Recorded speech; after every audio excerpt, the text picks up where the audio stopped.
ان تمام کے اندر فطری طور پر اس ملک کی، اس وطن کی محبت پائی جاتی ہے، اور اس ملک کے اوپر جب بھی کوئی خطرہ جو ہے آتا ہے، جب بھی کوئی مشکل گھڑی آتی ہے تو الحمدللہ مسلمان بڑھ چڑھ کر کے حصہ لیتے ہیں۔ دوسرے مذاہب کے لوگ بھی حصہ لیتے ہوں گے لیکن الحمدللہ مسلمان بڑھ چڑھ کر کے حصہ لیتے ہیں اور پھر اپنا محبت کا اظہار الحمدللہ کرتے بھی ہیں۔ لیکن دیکھیے آج کے اس بیان کے اندر کچھ باتیں جو ضروری ہیں وہ مجھے آپ کے سامنے پیش کرنا ہے۔ اب تک کی جو باتیں تھیں وہ میں نے تمہید کے طور پر آپ کے سامنے پیش کی ہیں۔ جو اہم باتیں ہیں ان میں سب سے پہلی بات تو یہ ہے کہ آپ دیکھیے جب بھی محبت کا تذکرہ کیا جائے تو محبت کے تذکرے کے اندر ایک بات جو خاص طور پر یہ ہے کہ محبت کا مطلب دین اسلام کے اندر عبادت نہیں ہے۔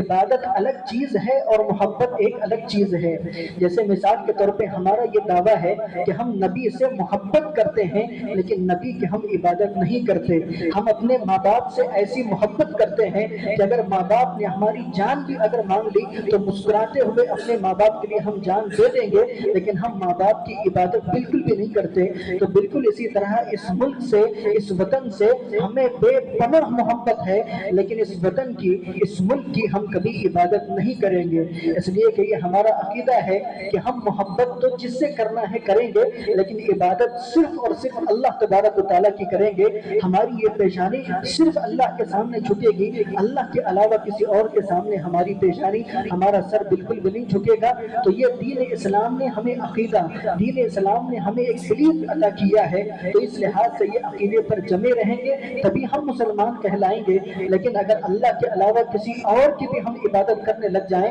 تو اس کے بعد پھر ہمیں مسلمان کہنے کا کوئی حق نہیں بنتا ہے۔ تو یہ سمجھنا ضروری ہے کہ محبت ایک الگ چیز ہے اور عبادت الگ چیز ہے۔ محبت کے دعوت پر ہم کسی کی عبادت نہیں کریں گے۔ اللہ کے رسول نے جب خود اپنی عبادت کرنے سے منع کیا ہے تو اس کے علاوہ دوسری تمام جو مخلوقات ہیں وہ تو اللہ کے رسول کے نیچے ہیں، اللہ کے رسول کے بعد کا درجہ ان کا ہے، تو اس لحاظ سے عبادت صرف اور صرف اللہ تبارک و تعالیٰ کی جاتی ہے۔ دوسرے نمبر پر ایک اہم اور ضروری بات وہ یہ ہے کہ جب ہم کسی کے بارے میں کہیں کہ ہمیں فلاں سے محبت ہے تو جب محبت کہہ دیا جائے تو اب محبت کے الفاظ کے بجائے کردار کے اوپر خاص طور پر نظر کی جاتی ہے اور کردار کو دیکھا جاتا ہے۔ جیسے مثال کے طور پہ آپ کہیں